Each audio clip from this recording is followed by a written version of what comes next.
welcome to the Getting Married Multiculturally podcast, Naira. I'm so happy to have you here today. Yeah, thank you so much for inviting me. I'm really excited. Yeah, I want to tell listeners a little bit how we connected. We both speak at the Love and Culture Haven Summit this summer.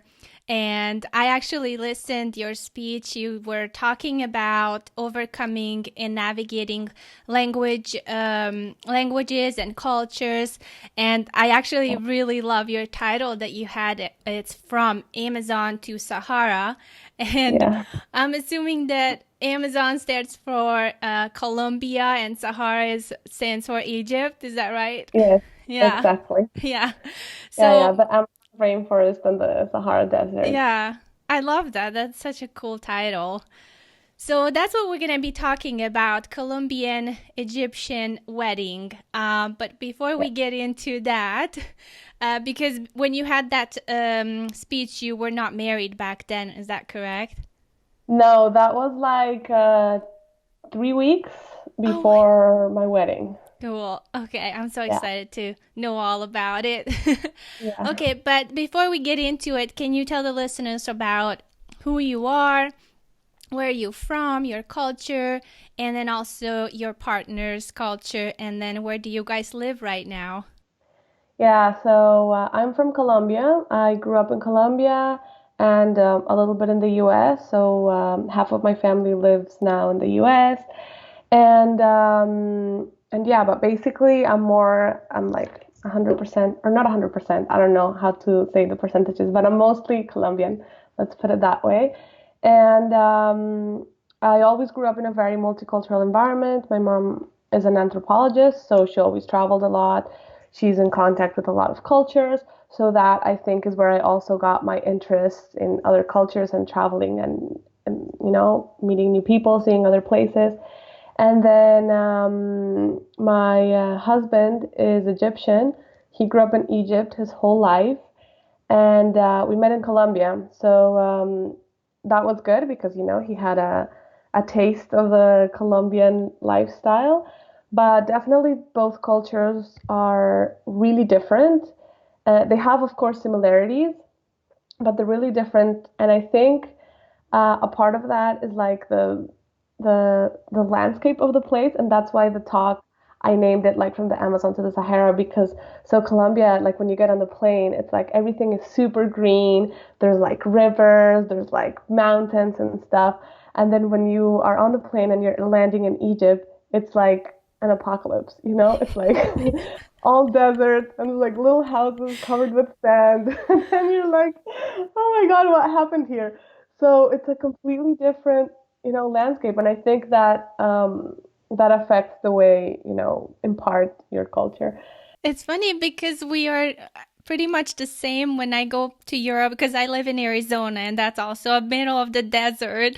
And then when we land in Europe over Hungary and Austria and it's all green and it just feels Yeah. good, so good for my eyes. I always tell my husband, I need some green for my eyes.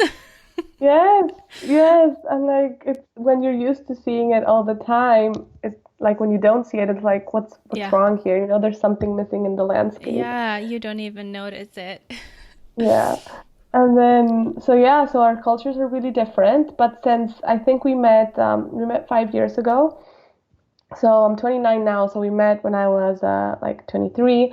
And then so like when you're younger, you connect on other things that are not really necessarily like culture based, so to say. So it's like we connected on like the type of music we listen to and the type of activities we like to do. And that for me was really surprising, how can I connect so deeply with someone that had a completely different like childhood from me or anything, it was like, and then we liked the same music, like the same band from Australia, this is crazy.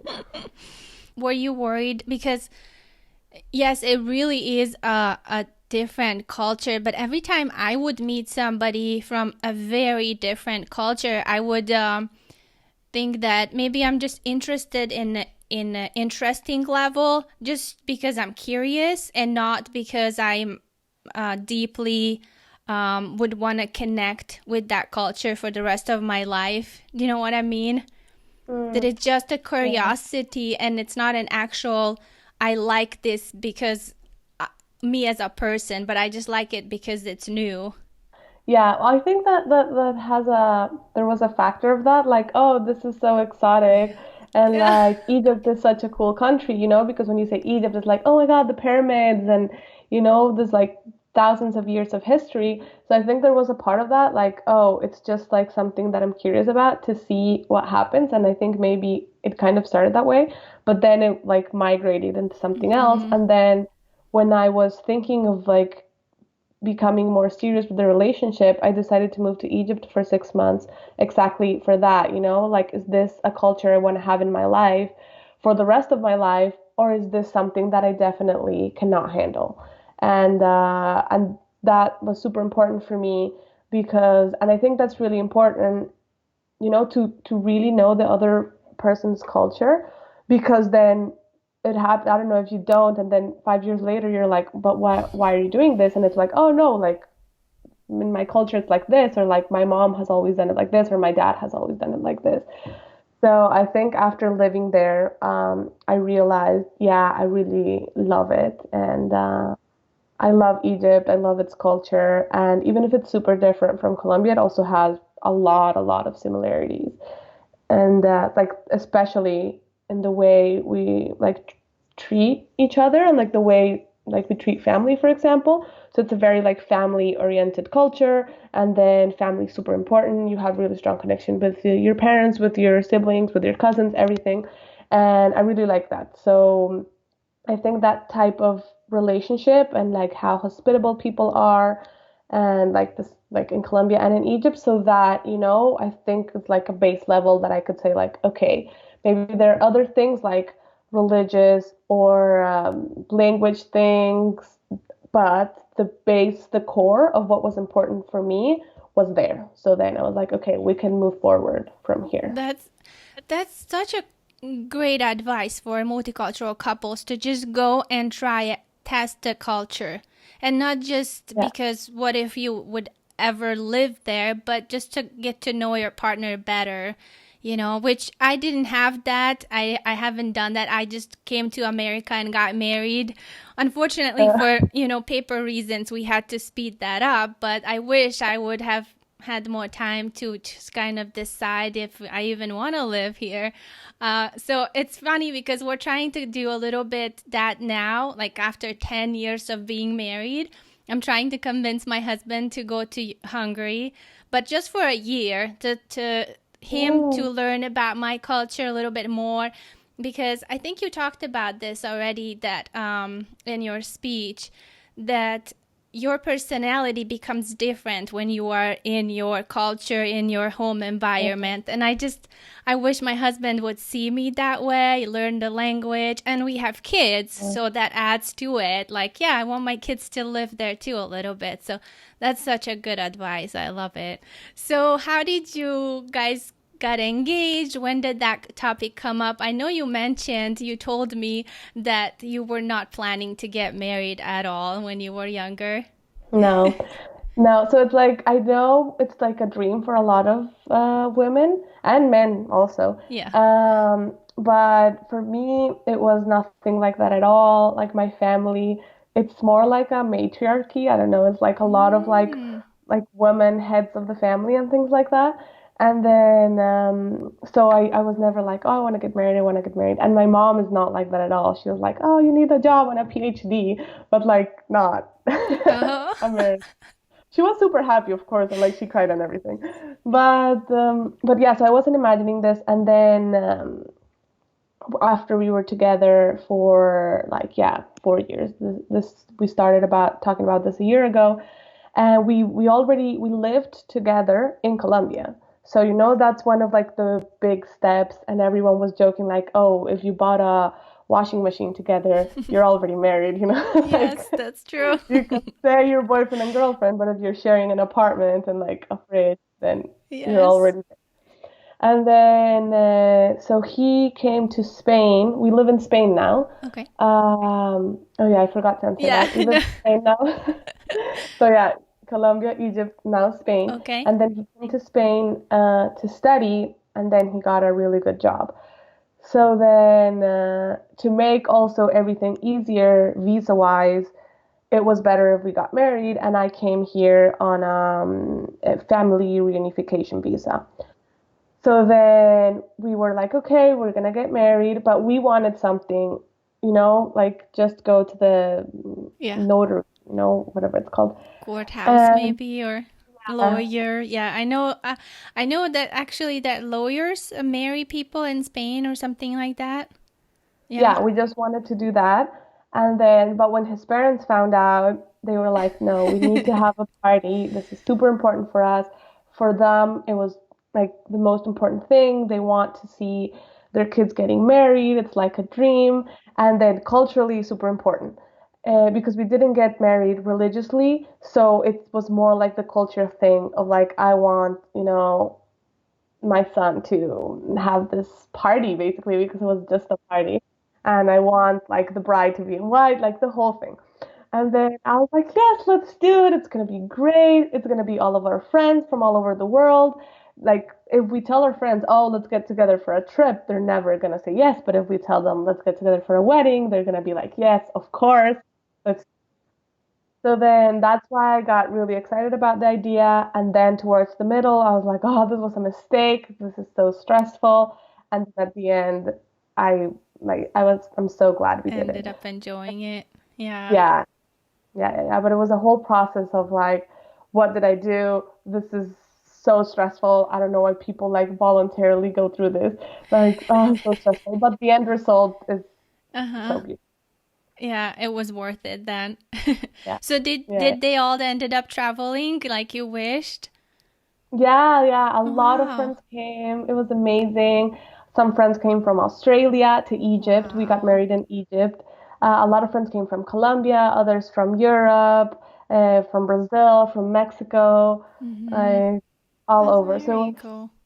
yeah, it was so beautiful that we had, all these people there that made a huge effort to Mm-hmm. go all the way to Egypt. So that was And, great. and So beautiful. probably that way they also, got to know your husband's culture a little bit. So when you're talking about him or whatever you guys are doing or decisions you're making, you can relate to that culture. Yeah. Yeah. That for me is super important because I think, well, like Arab culture has a lot of misconceptions, and it's like, there's always like a certain fear. And like a lot of people told me this even before I got married. It was like, oh, really? You're gonna marry an Arab guy? Like, aren't you scared that you're gonna get like kidnapped or something? And I was like, oh my God, this is like too much, Hollywood dramas. Yeah. And um, and so I really wanted them to see it.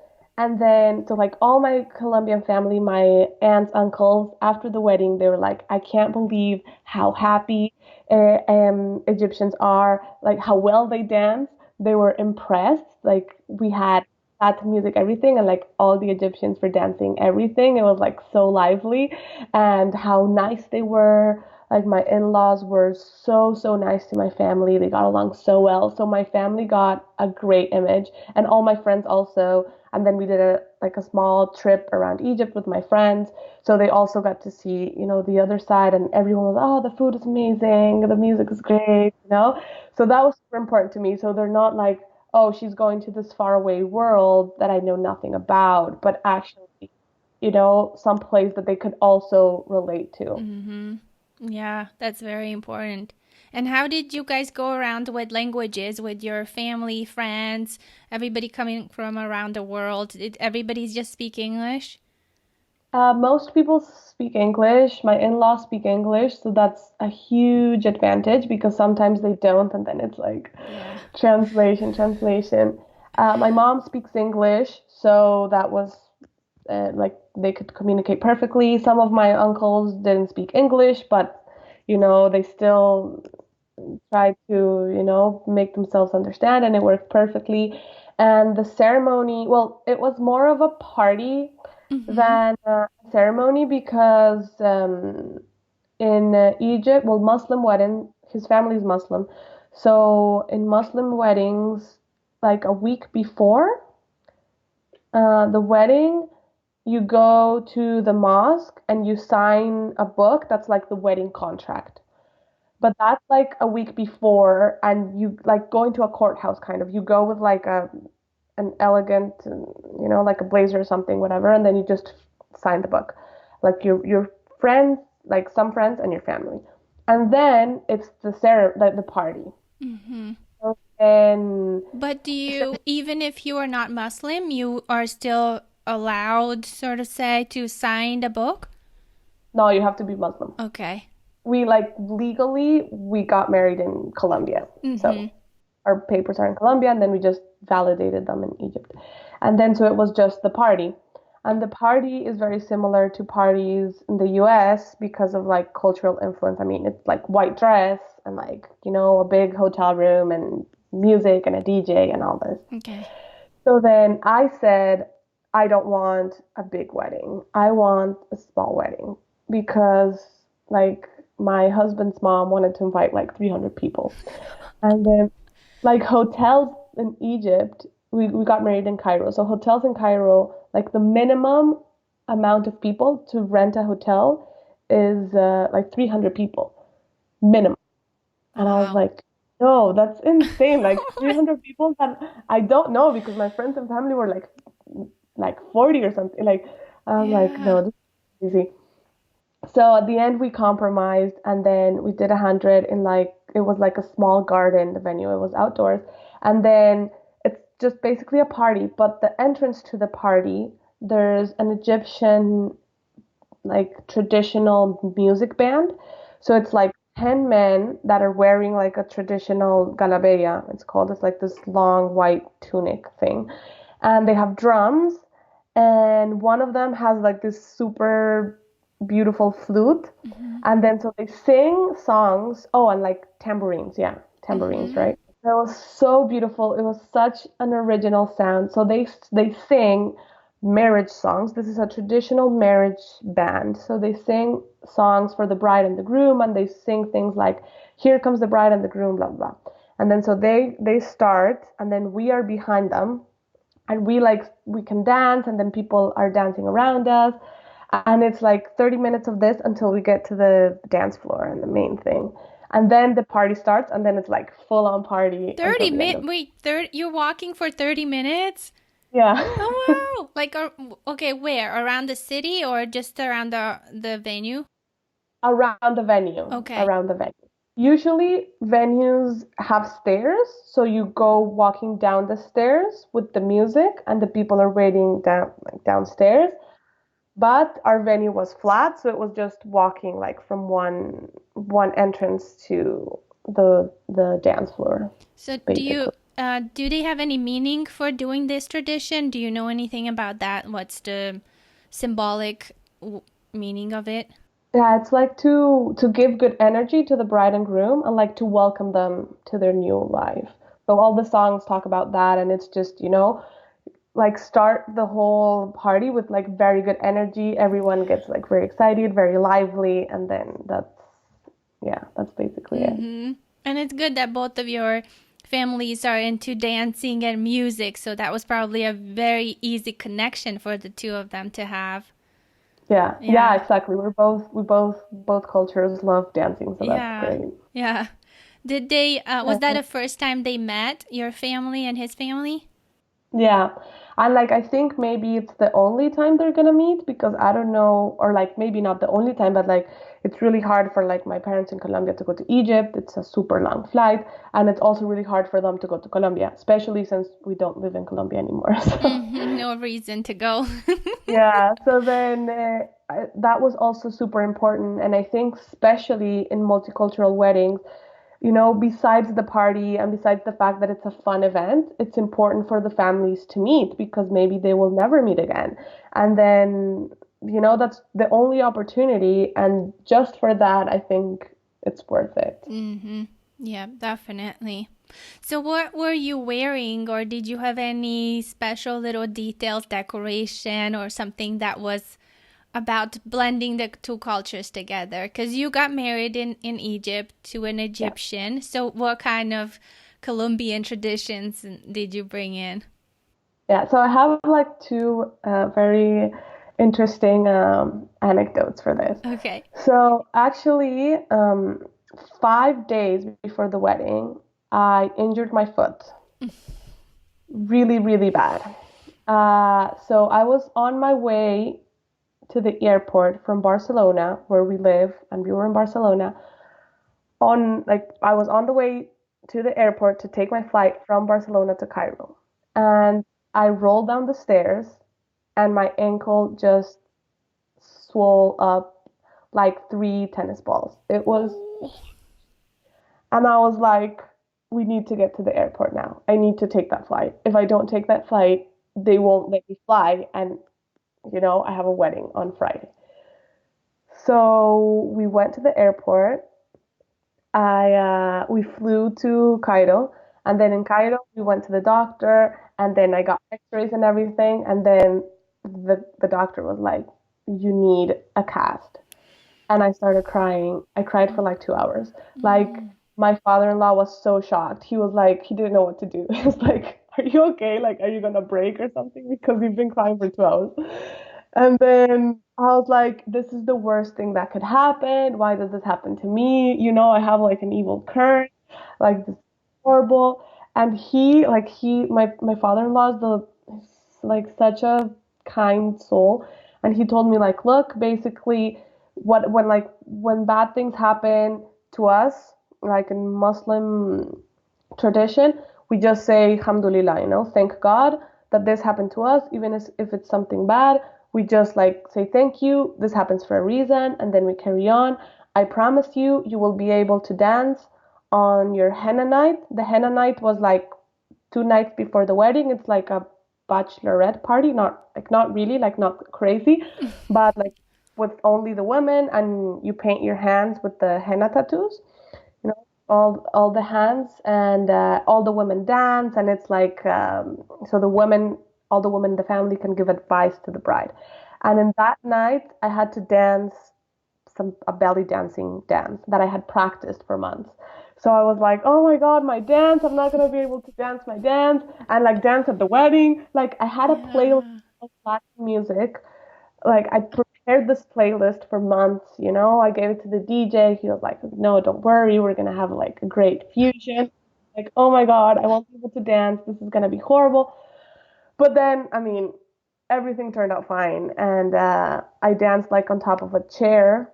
So like the foot with the cast, I like put it on top of a chair, and then the other foot was like Oh, on the floor, and okay. like so I was dancing like basically from the waist up. Like it was crazy. Or sitting down on the chair, or like with crutches. I had crutches. Oh. So then I had a cast. So that was the cool thing I was wearing.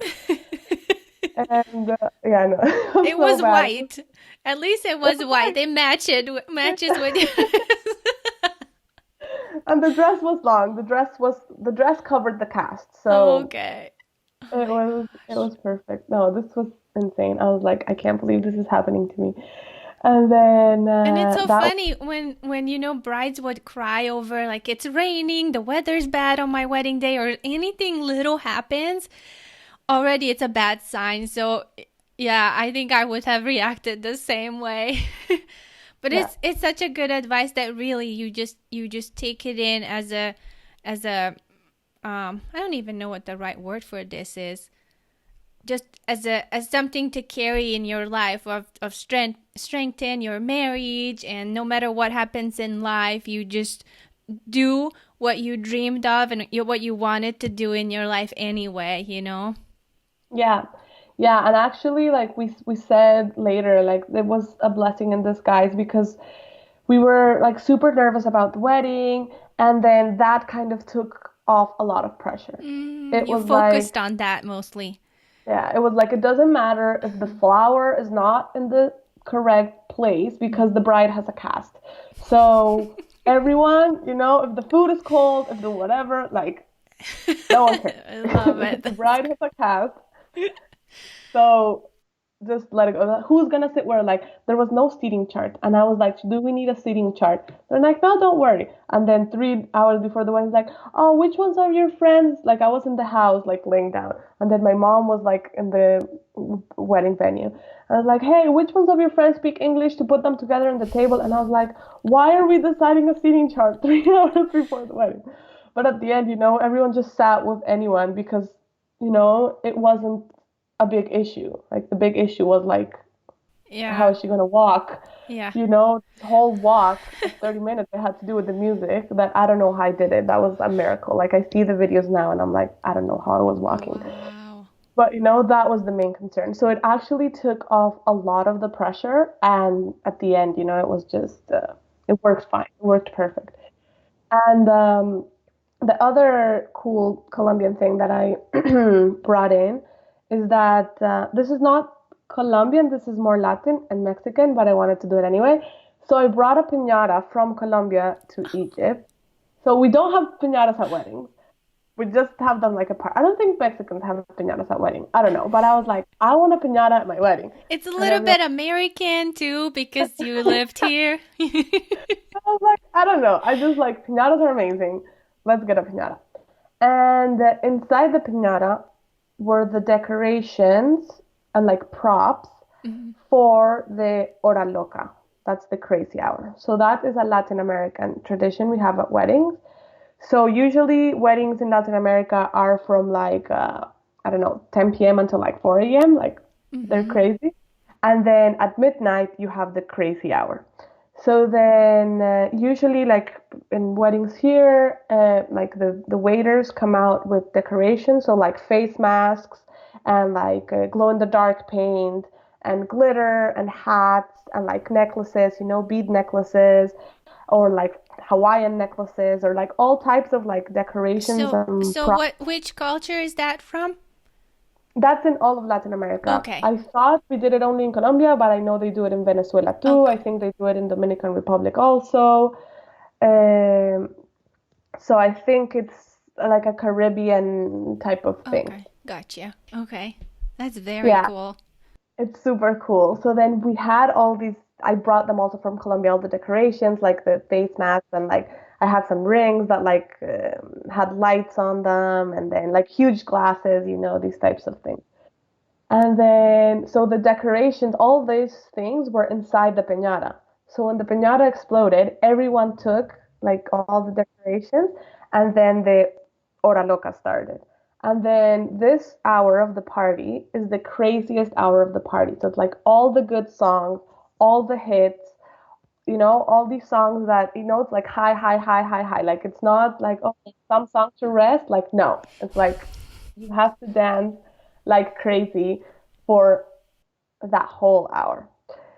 I So then, love it. uh, it's amazing. It's amazing. I had a super specific playlist, like Uh-huh. all the reggaeton hits and like everything. And everyone loved it. It was crazy. All the Egyptians were telling me later, like, "Oh my God, I want this at my wedding. This is crazy." Like the props were amazing, and everyone loved it. And there are some songs that are super Colombian, so from the coast of Colombia, and they're always played at weddings. So all the Colombians know the song. So all my family knows the songs, and so we kind of ended up dancing like in a choreography, but it's not really a choreography, but it's like it's like to the right, to the left, something like that, or like Mm-hmm. front to the back, Yeah. and then so all the Egyptians were like, "Oh my God, did you plan this?" Like like a flash mob. And I was like, "Oh my God, this is crazy!" Like there's so much energy. It was great. So that was like the super Colombian thing that we had, and it Mm-hmm. was just amazing. Mm-hmm. In Hungary, we also party all the way until sunrise, 5, Yeah. 6 a.m. And in our tradition, the bride and the groom, they go away at midnight and then they come back in a different outfit. And the bride is wearing a red outfit, red dress. And Wow. that symbolizes that now she became a wife and a woman who's married because it's after midnight. So now you're officially Oh, married. So yeah. it's kind of similar, at I love midnight, you that. just, yeah, that's so cool. Okay, so do you have any other little things that are where you blended the cultures together. You probably had everything, most things in English, right? And then you just added some songs that were from different. Did you have any Arabic music or songs that were wedding, traditional musics and songs for weddings? Yeah, we had some songs like the first dance song. Like we couldn't do the first dance because I was like wobbling. Were But you then planning on doing it? I mean, kind of like my husband didn't want to do it. He doesn't like being the center of attention. He was like, I don't want to do it. I don't want to do it. I don't want to do it.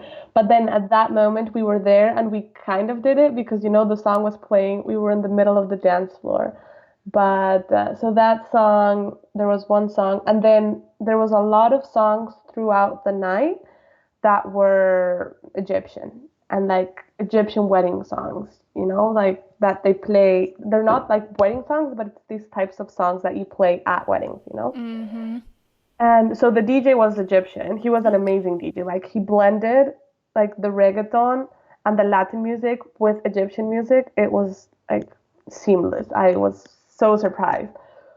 And so it was just like a couple of Egyptian songs, a couple of Latin songs, and it worked That's very perfectly. cool. What about food? Did you guys blend those together?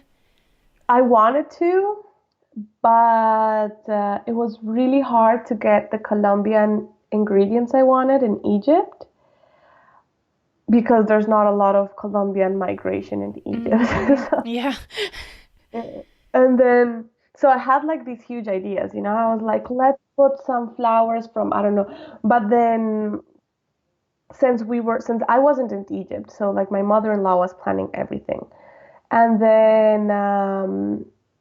then we were also planning like all the logistics of all of our friends and family that were traveling, and they were asking us a lot of questions. So it's like, what hotel should I stay in? What is this? Blah blah blah. The down payment for the tour that we're gonna do, etc., etc.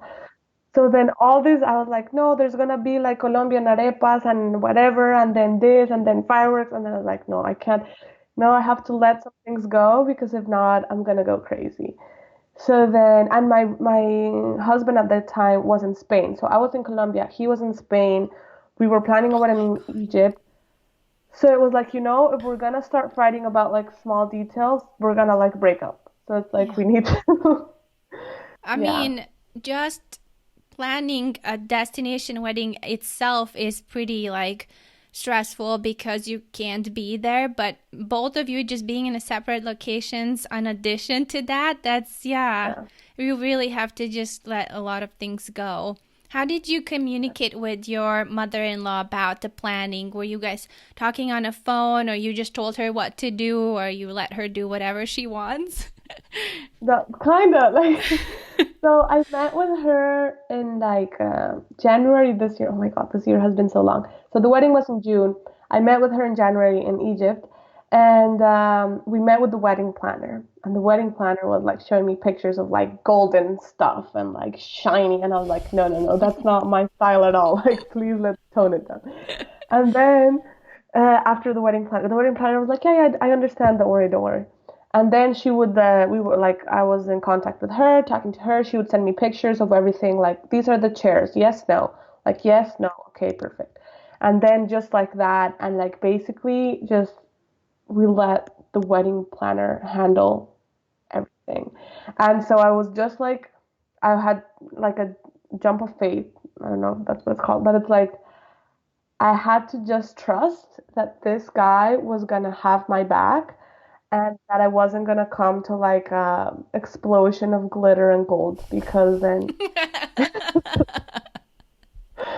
it's yeah. Yeah. And it was super beautiful. Like the dance floor had these flowers hanging. Like this guy was amazing. I had like no trust in him. I don't know. When I saw him, I was like, I had this idea of like this super hip like wedding planner because I don't know. That's what I see in the movies. I don't know. I've never planned a wedding. But then this guy was like this like 40, like 50-year-old guy and like with no style. I was like, oh my God, like this is gonna be so hard. He's the real deal. So But you it seems like you guys just stick to with him anyway, and I think that's the good wedding planner who's willing to actually listen and does what the bride wants and not just push their own ideas on it, especially if somebody from a yeah, different culture. Yeah. yeah, yeah. No, and he told me like, oh no, don't worry, because like in Egypt everything is golden and huge. And then he was like, oh no, don't worry. I understand that foreigners like minimalism and like Oh. simple. And I was like, yes, yes, yes, simple, simple. That's good. Yeah, that's good. Yeah. It's probably because you guys got married in Cairo, which is a pretty big city and more international than, I'm assuming if that would have happened in a smaller town, that wouldn't be the case. Oh Yeah. yeah, no, in a smaller town it would have been completely different. Like the Yeah. whole town been invited. Like, yeah. And then, do you have any like tips? How did you manage the logistics of the guests going to the location? Like you're not even there. You have to tell them how to get there, what to do when they're there. What did you guys do? Like, was somebody waiting for them at the airport, or how was that? For my family, yes. My in-laws picked them up and everything. Their house is really close to the airport, so thankfully, because Cairo is huge. But then my friends, I was like, no, guys, you guys have traveled. You are adults. You can do it. So then I sent them all a super detailed. I had like a spreadsheet of what to do in Cairo, what not to do. I gave them so many tips on like the weather because it was June, it was super hot. The weather, what to wear, what not to wear, dress codes, all the touristic stuff. I contacted them with local tour guides. I like gave them a super detailed guide. I wrote it down and I sent it to all of them. Mm-hmm. And so many emails that I think none of them read, but whatever. They survived. And so for them, I had a super detailed for my friends and for my family. They all stayed together at the same Airbnb. And so, like, three of my cousins speak English, so they were more in charge of everything. And uh, and then, yeah, my plan was to like go on trips with my family before the wedding, like to the pyramids and stuff like that. But since I had the cast, I couldn't do that. But then at the end, I think that was also like kind of an excuse so they could like manage it by themselves because it was like, oh, we can't call Naida because and be like, hey, I'm lost because she can't do anything. Like Yeah, she's like in her bed. So figure it then out. like the before and the logistics, I made sure that everything was like super clear. I got everyone like since everyone was all around the world, we didn't do like print invitations because that was like crazy to send them all around the world. So I sent them all like a PDF invitation so they could print with like the phone numbers of like my sister-in-law and like a lot of people. So in case they got lost, I sent them the location. There's Uber in Cairo, so I was like, okay, just take an Uber. It's like, and then they all managed. Yeah, no one got lost, and it was good. That's cool. That's cool.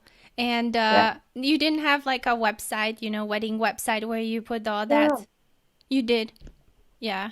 But it's good to Yeah. Yeah. send them all the PDF and just print it out because, maybe if they don't have internet or, anything can happen. It's always good to have it printed out. Yeah, Yeah. I had a website too. I had a website too with like frequently asked questions, touristic. Like I Mm-hmm. love like logistics and planning, so I was like going all out with all the details and Oh, stuff. okay. So you found your little piece of the wedding planning that you enjoy doing. Yeah, yeah, yeah, Yeah. yeah. Yeah. So you touched a little bit about religion that you guys didn't do any religious traditions, but you said that your both of your families are religious. Is that right? Well, his family is religious. Mm-hmm. My family is not that religious. So my parents are not religious, and like not at all. And in general, my family is not really religious. Like we don't go to church. Like in Colombia, most people are Catholic, but I think like only my grandma goes to church, like regularly. And his parents are Muslims. And like he was raised as a Muslim, but then he decided to stop being religious. And well, I've never been religious. So like for us, for him and me, religion was never really an issue because, we like I wasn't raised that way and he didn't want to like subscribe to any religion. So it wasn't like, oh, this is, what I believe, you have to convert or anything. Mm-hmm. So it's more like live and let live. And his parents, I think maybe they struggled a little bit with it. I don't know. But then when they met me and then when they saw, that we've been together for a long time, and then, you know, our idea of having a relationship is to like move forward together, like make each other better and all this, then I think, you know, they thought like, okay, the fact that she's not the same religion isn't important if they're actually building something, that's healthy for both of them. So I think that, was it for me, like being in contact with another religion. I think it's not an issue for me. I think I've been in contact with a lot of different cultures since I was a little kid. Like, as I said, my mom is an anthropologist, so there was always like indigenous people at my house, and she would always talk about like indigenous worldviews and, you Mm-hmm. know, type of like things that usually you don't hear a lot. So for me, like seeing the world completely differently is something, kind of normal in a way.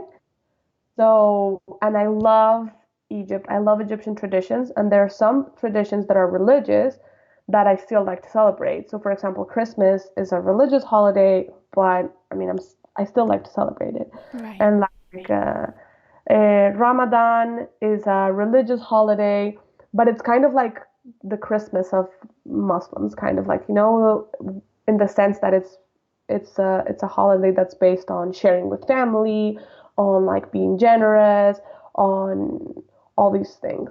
So this is also something that I want to celebrate and that we always celebrate when we have friends. Like when we were in Colombia, we invite friends over and stuff. And then if I ever have kids, I want them to celebrate that too, despite the fact that they're not religious. I think I like to, I like the values that some of these, you know, events have, and they are religious values, but they're also like life values, like being generous and kind and things. So, Mm-hmm. Yeah. And it makes it a little bit sort of say easier for you to separate the traditions and holidays because they are so different. Then you can oh just yeah, say, okay, now we're celebrating Ramadan or now we're celebrating Christmas.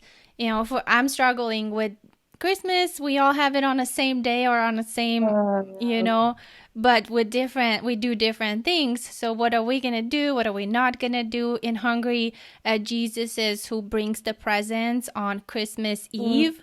And in America, it's yes, Christmas morning, Santa. So, like, what do you tell your kids? Who brings? yes, we have it on Christmas Eve Oh, too. you do? Yes, Yeah. yes, yes, it's Yeah. hilarious. But it's been fun. I mean, we figured it out over the years, so it's good. But I'm thinking about you, like it's easier to just have them separately, but still, taking them as a family, as a union together. Yeah. Yeah, it's Yeah. way easier. They don't Mhm. overlap at all. Like Christmas is my holiday, so Oh yeah. so then that's good. Yeah. Yeah. So now that you are done with your wedding, what is it that you kind of wish you would have done differently? And what is it that you're glad that you did and you didn't think it's going to be good, but it actually turned out being the best thing or your favorite thing? Is there anything that sticks out to you for both ends? The best thing was the crazy hour. Mm-hmm.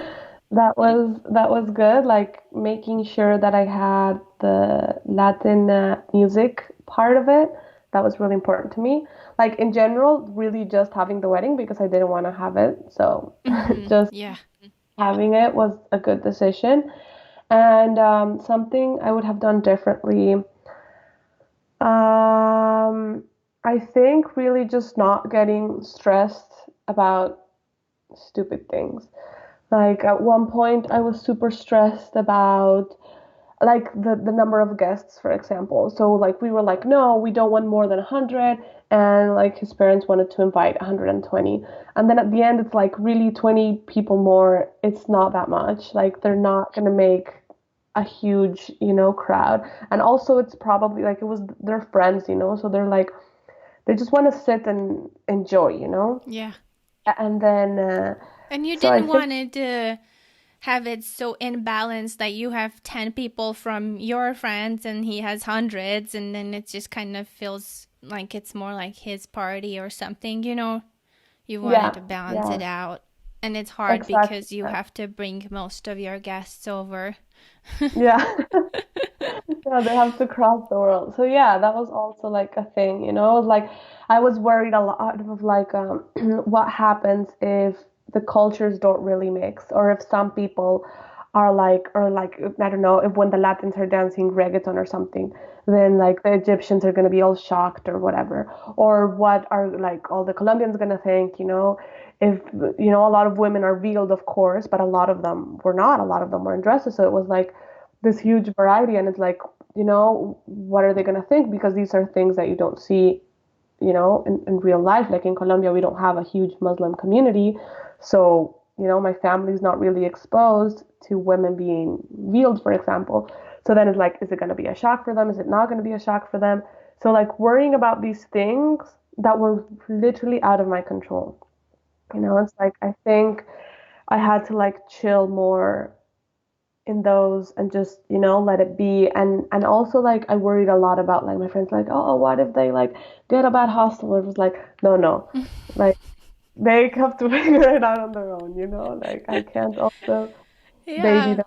Oh, no. Yeah. And then you mentioned that you sent them like a dress code, and that's maybe a good advice for somebody who's listening and planning to go to Egypt for a wedding. What is the dress code there? Like, what's the expectation from foreigners to how to dress in the country?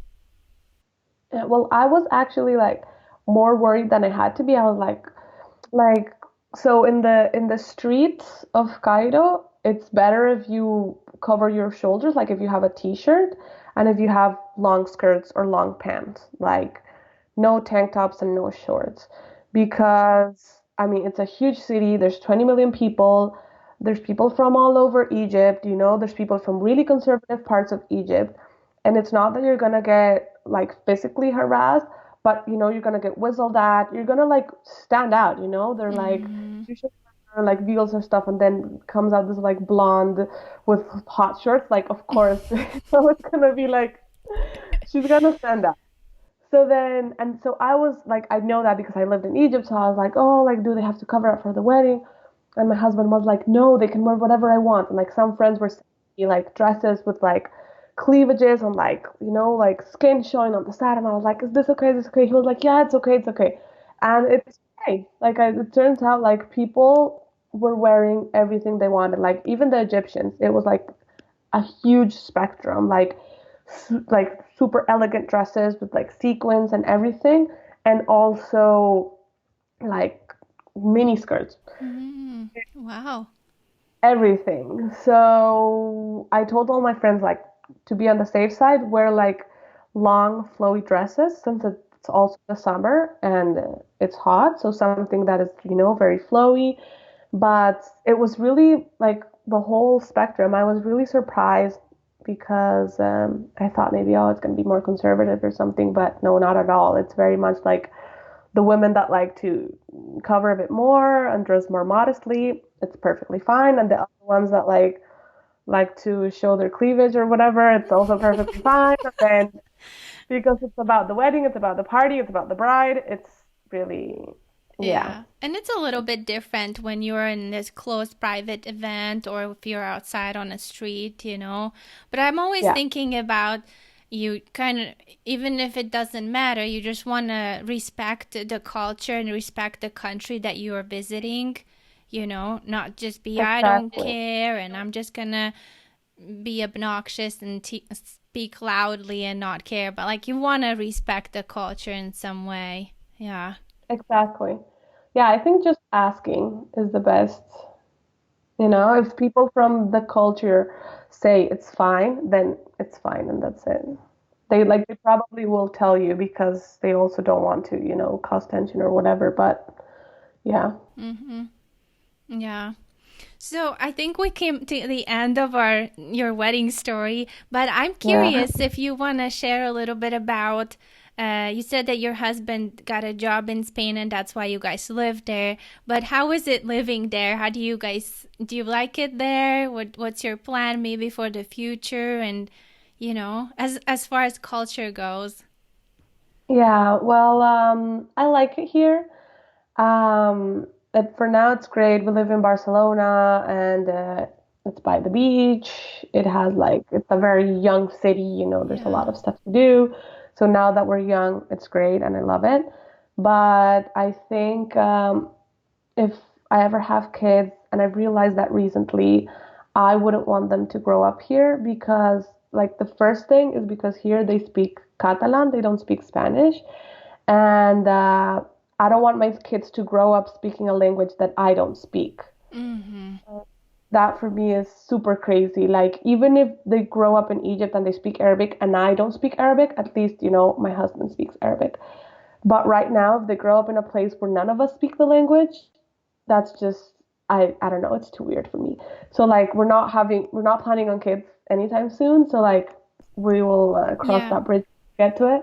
But I really think it's important for me to have them close to like any of our cultural backgrounds, so either Colombia or Egypt. I love Egypt. Like I'm a huge fan of Egypt. Like a lot of people are like, "Oh my God, you're crazy. It's so chaotic." I'm like, "Yeah, I know, but I love Cairo." And I would be super happy going back and living there.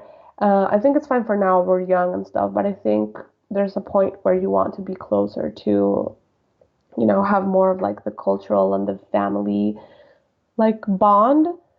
So, yeah, I think that would be my plan for Mm-hmm. the future.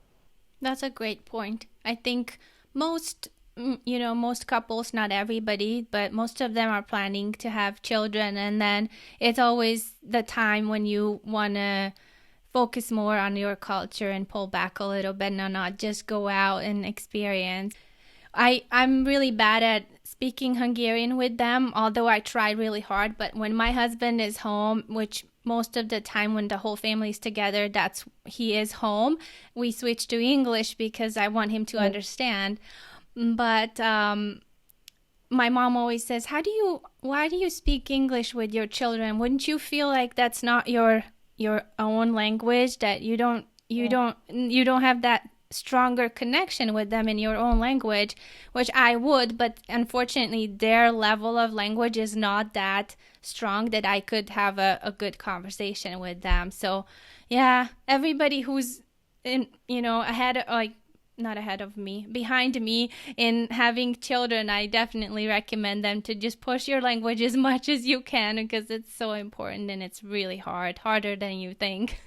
Yeah, it is. And for us, it's like if we ever have kids, it's like my native language is Spanish and his native language is Arabic. So I don't know what's gonna happen with that kid. Like, but for me, it's super important that he speaks Spanish, Latin Spanish, and then he's gonna want him, like the kid, to speak Arabic and then English, and then it's gonna be like Yeah. so cool. Yeah, but some families do and it works good. So you Yeah, could do it. yeah, definitely. So, Naira, as we close down this episode, do you have any final advice to couples who are about to get married? They're planning a multicultural wedding, maybe a destination wedding, maybe a wedding that has different religions blended in, and they're just stressing out and don't know where to even start. Do you have any advices to them? Yeah, I think my main advice would be like focus on having fun, like focus on the funnest part of the wedding for you. So I don't know, if, like the funnest part for you is the ceremony or something, then focus on that. If the funnest part is like the reception, then focus on that. Or like if the most important thing is the pictures, focus on that. Or if the most important thing is the food. But then, not try to focus on everything, like everything to be perfect, but just like, this is what's super important. Let's focus on this. and then let's, just relax and like delegate. Because if you try to do everything, you will, go crazy. And you're the great example. Even if something goes bad, you still can have the best Yeah. time. Exactly. And then, like, when people, like the people that are listening to this, if they ever have a friend or if they're getting married, like, oh, like it rained, or like, as you were saying, something, really little happened, they can be like, oh, I heard this girl that she like broke her foot five Yeah. days before and she was okay. So it's Yeah. like, you're gonna be fine. Yes, exactly. Okay, would you like to share some of your contact information, social media? I know you have a podcast too, if you want to share that with the listeners so they can check it out, or any other resources that you have, or where you want to, where can they contact you if they have maybe more questions? Yeah, that's yeah, I wanted to talk about that too. So I have a podcast. It's in Spanish. So for all the Spanish speakers that are listening to us, it's called Amor Diverso, so diverse love, and it's about different ways of relationship and love. So I've talked about long distance, multicultural relationships, like love and feminism, open relationships, stuff like that. That it's like, super diverse topics that I think are worth, like, talking about and opening the discussion. And it's on Instagram, Amor Diverso Podcast. It's also on Spotify and Google Podcast and on Anchor. And my personal Instagram is Traversing Life. So traversing underline, it's called an underline. I never know And line, those. I'll yeah, just like, put the link in the show note for yeah, you guys. traversing life, yeah, because it's a hard name. And then you can contact me there on Instagram. And yeah, that's it. If you're interested in love topics, definitely listen to the podcast. We're in season 2. It just launched, and well, yeah, it's in Spanish for now. So yeah, that's Yeah, all. I'm gonna give you a hard time. You need some English episodes so we can listen, or I can listen. Yeah, that's what I was thinking. A lot of people have Yeah. told me that, and a lot of the people that I'm in contact with, a lot, like my husband, for example, like his friends in Egypt and stuff, is like, oh, you need to make in English because yeah, we understand Spanish. But yeah, I wanted to like, uh, focus on like the Latin market for a Which bit. is good because, yeah, I think most, well, probably most podcasts are in English, so that's much Exactly. needed. Yeah, yeah, Yeah, exactly. yeah.